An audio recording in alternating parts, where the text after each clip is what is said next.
नमस्कार, आदाब। मेरा नाम है मोहम्मद नसीम खान और आप देख रहे हैं बॉलीवुड हेल्पलाइन। कुछ लोग होते हैं ना जिंदगी में जिन्हें किसी के साथ कुछ अच्छा किया तो उसको गाते नहीं हैं, उसका ढिंढोरा नहीं पीटते हैं।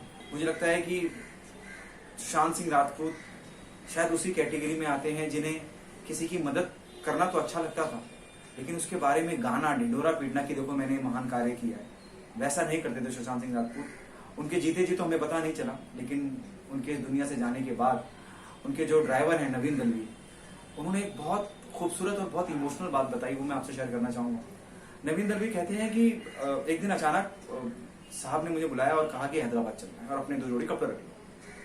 मैंने पूछा, सर बोले जितना कह रहा हूं उतना करो और किसी को बताने की जरूरत नहीं है, किसी को इस बात की भनक नहीं होनी चाहिए। मैं उनके साथ हैदराबाद गया और हैदराबाद पहुंच के, शहर में पहुंच के झुग्गी झोपड़ियों में होते हुए हम एक इमारत के पास पहुंचे और तब मुझे पता चला कि साहब किसी 6 या 7 साल की उम्र के बच्चे से मिलने आए थे, इसको कैंसर था, और वो अपने साथ इतने सारे खिलौने ले गए थे कि उसका पूरा घर भर गया। और वो बच्चे के चेहरे पे जो खुशी, जो मोहब्बत थी सुशांत सिंह राजपूत को लेकर, उनके लिए जो प्यार और जो स्नेह दिख रहा था और बच्चा इतना खुश नजर आ रहा था, ऐसे थे सुशांत सिंह राजपूत। और इस बात का खुलासा नवीन दलवी ने किया है।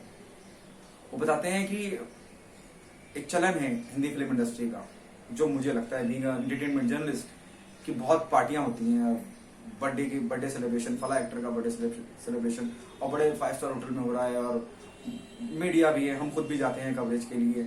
बाहर रेड कारपेट है और आज ये थीम है, टोपी की थीम है, सूट की थीम है, इस तरह की सब जो फिल्मी पार्टियां होती हैं, फिल्मी बर्थडे जो होते हैं, जन्मदिन जो होते हैं, इसी तरह से मनाए जाते हैं।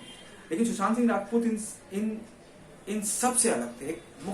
एक बिल्कुल उलट चेहरा था उनका, बहुत अलग तरह से दुनिया को देखते थे सुशांत सिंह राजपूत। तो नवीन दलवी बताते हैं कि जो 2019 में उनका जन्मदिन गया, उस दिन उन्होंने क्या किया, वो भी बहुत इमोशनल, जज्बाती करने वाली बात है। वो एक वृद्धाश्रम गए जहां पे सबके लिए वो शॉल लेके गए, खाने का सामान लेके गए, और उन्होंने अपना जन्मदिन कुछ इस तरह से व्यतीत किया। सोचिए ना, एक शख्स कितने अलग और कितने प्यारे ख्यालात का शख्स था, अगर मैं सुशांत सिंह राजपूत की बात करूं। और ये सब प्यारी इमोशनल जज्बाती बातें और एक अलग चेहरा सुशांत सिंह राजपूत का, जो हम में से किसी ने नहीं देखा था। हमें बहुत कम लोगों को पता होगा नवीन दलवी के हवाले से। और ये इतना सब कुछ चल रहा है, सीबीआई जांच और इंसाफ की मांग चल रही है, तो उसी वजह से नवीन दलवी ने एक स्टेटमेंट में एक बात करते हुए ये बताया, और ये मेक यू इमोशनल। जो शख्स एक कैंसर पे पीड़ित बच्चे को मिलने हैदराबाद जा सकता है, जो उसको जिंदगी के लिए, जीने के लिए हौसला दे सकता है, उसकी हौसला अफजाई कर सकता है, तो वो शख्स खुद ऐसे कैसे कर सकता है। और यही बात नवीन दलवी भी कहते हैं कि, और बात नवीन दलवी की नहीं है, जितना भी स्टाफ सुशांत सिंह राजपूत का है, सब ये बात मानने से इनकार करते हैं, सिरे से इनकार करते हैं कि सुशांत सिंह राजपूत कभी ऐसा कुछ कर सकते हैं। जो वृद्धाश्रम जाता है, जब बुजुर्गों से मुलाकात करता है, उनके अंदर एक हौसला भर के आता है, उनको उपहार वगैरह देता है कि जिंदगी जीने के और भी तरीके हैं। वो शख्स ऐसा कैसे कर सकता है। फिलहाल के लिए इतना ही। मैं उम्मीद करूंगा आपको ये मेरी स्टोरी अच्छी लगी हो। अल्लाह हाफिज।